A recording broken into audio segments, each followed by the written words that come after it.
ఇప్పుడు ఇక్కడున్న 2 పడిగిద్దరాలతో పాటు 2 ఇంకా ఉన్నాయి కదా జెండాలు. అసలు వాటి గురించి చెప్పండి. అంటే ఏమేమి ఉంటాయి? వాటి గురించి అంటే పైడిద్దరాజుకు ఒక సైనికుల్లాగా ఒక అన్న తమ్ముళ్ళలాగా తోడు తమ్ముళ్ళు అండి వాళ్ళిద్దరు. వాళ్ళు సేమ్ మన పైడిద్దరాజు పెద్దవాడు, వాళ్ళిద్దరు అన్న తమ్ముళ్ళు టైపు. మాకు నాటి నుంచి ఆచారం వస్తుందండి అది. వాళ్ళిద్దరు అట్లాగే ఒక బటుల్లేగా అన్నను కాపాడుకుంటూ గద్దెలు చేస్తారు. ఉంటాయి దాంట్లో సింబల్స్ కానీ ఇవన్నీ ఉంటాయి కదా. సింబల్స్ అంటే మాకు మా గొట్టు గోత్రానికి సంబంధించిన మా ఆనాటి తరతరాల నుంచి వచ్చినది మా తాబేలు, మా ఏనుగు, మా వంశీల ఆనాటి పురాతనంలో మా దేవుని కొలిచినటువంటి వాళ్ళ గుర్తులు, మా శిలా పలకాలు అవన్నీ మా ఈ పూర్వీకుల నుంచి అట్లనే ఉన్నాయండి. నిన్న ప్రారంభమైన అంటే ఎప్పటి వరకు చేరుకుంటారు? అంటే మనం నిన్న పైడిద్దరాజును పెళ్లి కొడుకును ముస్తాబు చేయడం అనే మహాఘట్టం అనేది ఆసియా ఖండంలోని అతిపెద్ద జాతర అయినటువంటి సమ్మక్క సారలమ్మ జాతర నిన్న స్టార్ట్ అయిందండి. మన పైడిద్దరాజును ముస్తాబు చేసుకొని పెళ్లి కొడుకుగా మనం తీసుకురావడం అనేది నిన్న స్టార్ట్ అయింది. ఆ ఘట్టంలో క్రమంలో మనం ఇక్కడ వండుకొని ఇప్పుడు మనం పొద్దున బయలుదేరుతున్నామండి. మనము జంపన్న వాక్కు మనం కొంచెం ముందు బయలుదేరినాక మళ్ళీ బిడ్డ సారలమ్మ రావడం జరుగుతుంది. అదేవిధంగా తమ్ముడు గోవిందరాజు రావడం జరుగుతుంది.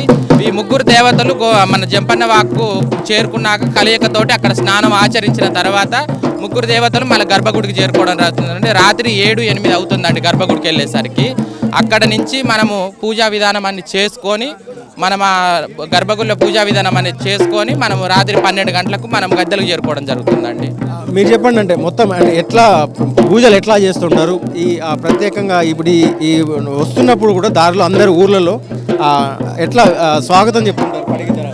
పగిడిద్దరాజు స్వాగతం చెప్పేది అంటే స్వామివారి ఆల్రెడీ పెళ్లి కొడుగా ముస్తాబు చేసి సమ్మక్క భర్త అయినటువంటి పగిడిద్దరాజుని స్వామివారిని పెళ్లి కొడుగా ముస్తాబు చేసి తీసుకురావడం జరుగుతుంది. అదేవిధంగా ఇక్కడ స్వామివారు దాదాపు అంటే వాళ్ళ అంటే స్వామివారు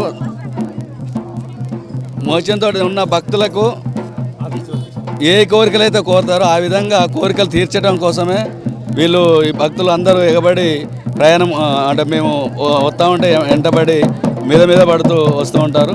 దానికి అనుగుణంగా ఏదైతే కోరుతారో వాళ్ళు అనుకున్న విధానాన్ని బట్టి వాళ్ళైతే పిల్లలు కావాలంటే పిల్లల్ని వేయటము, లేకపోతే సంతానం వల్ల సంతానం కావచ్చు, లేకపోతే కాలు పోయిన వాళ్ళ కాలు తెప్పేయటము, ఏదైనా అనారోగ్యంలో ఉన్న లేకున్నప్పుడు అనారోగ్య పరిస్థితుల్లో వాళ్ళ బాధ సాధకాలు చూసుకునే విధంగానే ఈ రాజువారి స్వామివారిని మొక్కుకోవడం జరుగుతుంది. అదేవిధంగా సమ్మక్క తల్లి దగ్గరికి పోయిన విధాన పద్ధతిలో అది అక్కడ సమ్మక్క తల్లి మేము దీనికి తీసుకుపోయిన తర్వాత ఇప్పుడు ఈరోజు బుధవారం సాయంత్రము అక్కడికి వెళ్ళిన తర్వాత మేము పగిడిద్దరాజు, గోవిందరాజులు,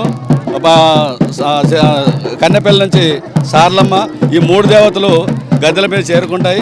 చేరుకున్న తర్వాత తెల్లవారి మళ్ళీ బేస్తరం నాడు సమ్మక్కను తీసుకురావడం జరుగుతుంది. అప్పుడు కళ్యాణ మహోత్సవం అనేది జరుగుతుంది.